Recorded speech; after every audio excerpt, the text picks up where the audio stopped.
किराएदार बेटा। उठ जा नालायक, सुबह के 8 बजने को है। तुझे एग्जाम नहीं देना क्या? थोड़ी देर और सोने दीजिए ना पापा।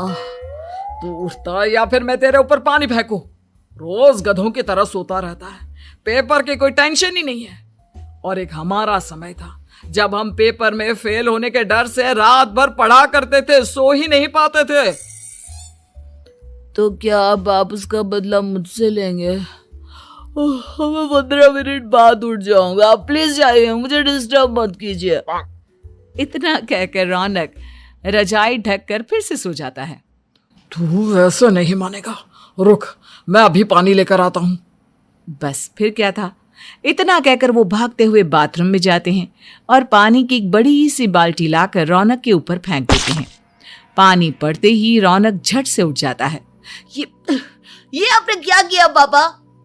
अब तो उठेगा नहीं तो यही करना पड़ेगा ना। वैसे थैंक्स डैड, आपके कारण ना अब मुझे नहाने की भी जरूरत नहीं पड़ेगी। चलिए अब आप माँ से बोलकर मेरे कपड़े निकलवा दीजिए, तब तक मैं ब्रश कर लेता हूँ। वैसे कल ना आप एक काम और करना, नहलाने के साथ साथ मुझे ब्रश भी करवा देना। ये ब्रश करने में ना मुझे बहुत आलस आता है। रौनक की बातों से अरविंद का मुंह खुला का खुला रह जाता है। वो अपनी पत्नी कमला के पास जाता है और रौनक की हरकतों के बारे में बताता है, जिसे सुन उसकी पत्नी हंसने लगती है। तुम अपने बेटे को समझाने के बजाय हंस रही हो। रौनक बच्चा है, धीरे धीरे सुधर जाएगा, आप क्यों उसके पीछे पड़े रहते हो? अभी नहीं सुधरेगा तो कब सुधरेगा? 10वीं क्लास में है रौनक, वो अब कोई बच्चा नहीं रहा। अरविंद की इतना बोलते ही वहां रौनक भी आ जाता है। क्या डैड, मैंने आपको एक काम दिया था, वो भी नहीं हुआ आपसे। अरे क्या हुआ बेटा? माँ, मैंने डैड से बोला था कि वो आपको बोलकर मेरे स्कूल की यूनिफॉर्म निकाल दे, लेकिन मेरे पीछे पड़ने के अलावा इनसे एक काम ढंग से नहीं होता। देख रही हो कमला, देख रही हो अपने लाडले को? अरे आप चुप रहिए जी। चलो बेटा, मैं तुम्हें कपड़े निकाल कर दे देती हूँ। बस ऐसे ही साल पर साल बीतते जाते हैं, लेकिन रौनक के रवैये में कोई बदलाव नहीं आता। वो पहले से भी ज्यादा आलसी और पूरी तरह अपने माता पिता पर निर्भर हो जाता है। 2 साल बाद पता नहीं कहाँ गायब रहता है पूरे दिन, अब तक तो आ जाना चाहिए था। अरे आप इतनी फिक्र क्यों कर रहे हैं उसकी? दोस्तों के साथ खेल रहा होगा, आ जाएगा अभी। ये कोई टाइम है खेलने का? 10 बजने वाले हैं, इतनी रात में कौन खेलता है? कमला कुछ कहती उससे पहले ही रौनक वहां आ जाता है। मम्मी जल्दी से खाना लगा दो, बहुत भूख लग रही है। तुम्हें तब तक खाना नहीं मिलेगा जब तक तुम बता नहीं देते कि इतनी रात गए कहां से आ रहे हो। ओ प्लीज डैड, अब आप एसी पे प्रद्युमन बनकर मेरे सर पर बंदूक लेकर मत बैठ जाना। अपनी फालतू की बकवास बंद कर और बता कहां से आ रहा है। माँ अब समझाइए ना डैड को। बता देना बेटा, इनको भी तसल्ली हो जाएगी। आप बोल रही हैं तो बता देता हूँ, मैं दोस्तों के साथ मूवी देखने गया था, इसलिए देर हो गई। तो इन सब चीजों में मेरे पैसे उड़ाता है। कभी 1 रुपया कमाने के बारे में सोचा है तूने? जब देखो हवा की तरह पैसे उड़ाता रहता है। माँ अब आप इन्हें चुप करा दीजिए, वरना ना मुझे गुस्सा आ जाएगा। अच्छा क्या कर लेगा? बता ना क्या कर लेगा तू? वैसे बात तो ठीक ही है, मैं कर ही क्या सकता हूँ। पैसे तो फिर भी मैं आपसे ही मांगूंगा ना।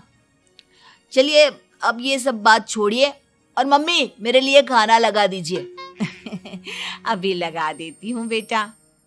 मैं बता रहा हूँ कमला, एक दिन ये ऐसे ही बिगड़ जाएगा। ओफो, आप क्यों इतना पीछे पड़े रहते हो मेरे बच्चे के? बाद की बात में देखेंगे, अभी आप शांति से उसे खाना खाने देंगे। अगले दिन डैडी मुझे 10,000 रुपए चाहिए। हाँ? अब इतने पैसे क्यों चाहिए तुझे? डैड आप बिना सवाल किए कभी पैसे नहीं दे सकते क्या? जब तक तू बताएगा नहीं तुझे पैसे भी नहीं मिलेंगे। अरे अब आप अपने बेटे को पैसे भी नहीं दे सकते? नालायक, तेरी उम्र के लोग नौकरी करते हैं और एक तू है जो नौकरी करने का नाम ही नहीं लेता कभी। आप लोगों के होते हुए भला मैं नौकरी क्यों करूं? अरे हम कब तक पैसे देंगे तुझे? तुझे भी तो अपने पैरों पर खड़ा होना होगा ना। कौन सा उधार के पैरों पर खड़ा हूं? अपने ही तो पैरों पर खड़ा हूं मैं। इसी तरह रौनक दिन प्रतिदिन लापरवाह होता जाता है। उसकी लापरवाही को देखते हुए अरविंद और कमला अपने बेटे की शादी कराने का फैसला लेते हैं और 1 महीने के अंदर अंदर ही रौनक की शादी मेघा नाम की लड़की से करा देते हैं। शादी के कुछ दिन बाद, रौनक, मुझे एक अच्छी सी साड़ी चाहिए, आप ला दोगे ना? हाँ, क्यों नहीं। कितने तक की आती है साड़ी? यही करीब 5,000 तक की। तुम चिंता मत करो, मैं आज ही डैडी से पैसे मांगकर तुम्हारे लिए साड़ी ले आऊंगा। आप कब तक ऐसे ही अपने पापा से पैसे मांगते रहेंगे? कोई अच्छी सी नौकरी क्यों नहीं कर लेते आप? अरे डैड के होते हुए मुझे नौकरी करने की जरूरत ही क्या है? पर आप ऐसे कब तक उनसे पैसे मांगते रहेंगे? कुछ आपको अपने दम पर भी तो करना होगा ना। अब तुम भी बाकी लोगों की तरह मुझे ज्ञान देना शुरू मत कर देना। साड़ी चाहिए ना तुम्हें, मिल जाएगी बस। इतना कहकर रौनक अपने पिता से पैसे मांगने चला जाता है। डैडी, मुझे 5,000 रुपया चाहिए। अब 5,000 क्यों चाहिए तुझे? वो मेघा को साड़ी चाहिए थी। अरविंद आगे बिना कुछ कहे चुपचाप उसे पैसे निकाल कर दे देता है। कुछ दिन बाद, तुम्हें नहीं लगता कमला, रौनक हम पर पहले से भी ज्यादा डिपेंड हो गया है? मुझे तो अब उसके भविष्य की चिंता होने लगी है। कल को हमें कुछ हो गया तो वो क्या करेगा? काश तुमने पहले ये सोच लिया होता तो आज हमारा बेटा इतना लापरवाह नहीं होता। तब मुझे कहाँ पता था कि मेरा लाड प्यार उसे इतना बिगाड़ देगा कि वो इस हद तक लापरवाह बन जाएगा। कोई बात नहीं, अभी भी देर नहीं हुई। मुझे पता है उसे कैसे सुधारा जा सकता है। कैसे? अरविंद कुछ कहता उससे पहले रौनक वहां आ जाता है और पैसों के लिए हाथ फैलाने लगता है। डैड, मैं और मेघा बाहर घूमने जाना चाहते हैं। अरे वाह, ये आज सूरज कहाँ से निकला है?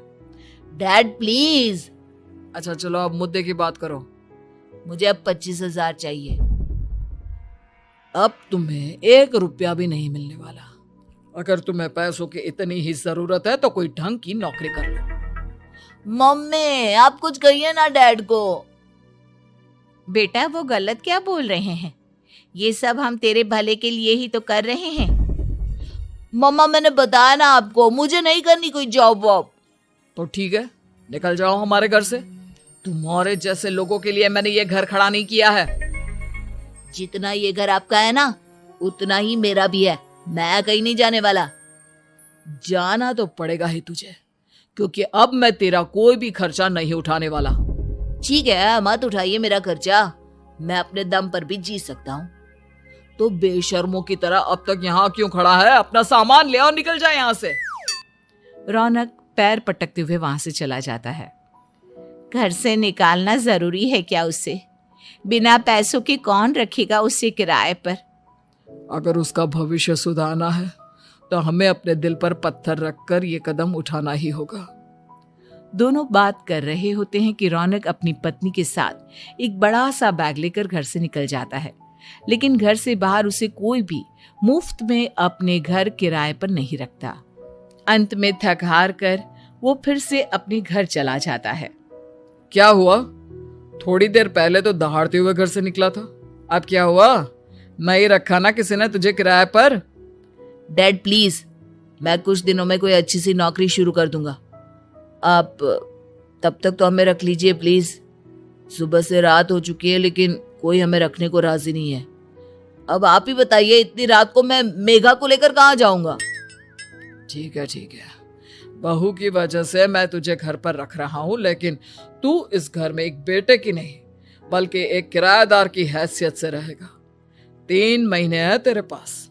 इन 3 महीनों के अंदर अंदर मुझे तेरी पहली तनख्वाह हाथ में चाहिए, समझ गया?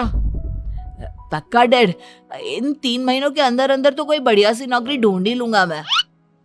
ऐसे ही धीरे धीरे समय बीतने लगता है और अरविंद के दिए 3 महीनों में से 2 महीने बीत चुके होते हैं। पापा जी ने हमें 3 महीने दिए थे, जिसमें से 2 महीने तो बीत चुके हैं।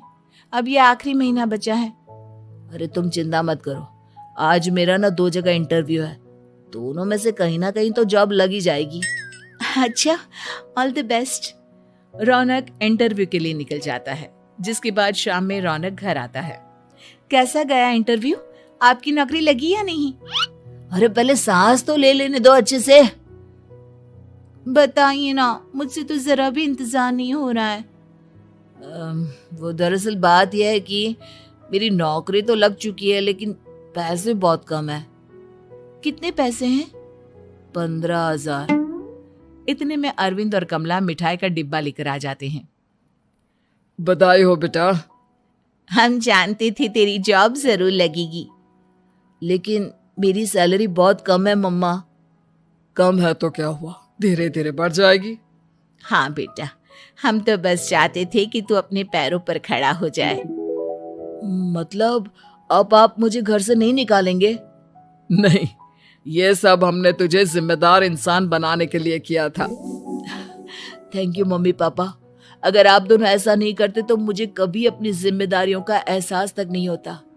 आज आपने मुझे सिखा दिया कि इंसान का अपने पैरों पर खड़ा होना भी जरूरी होता है।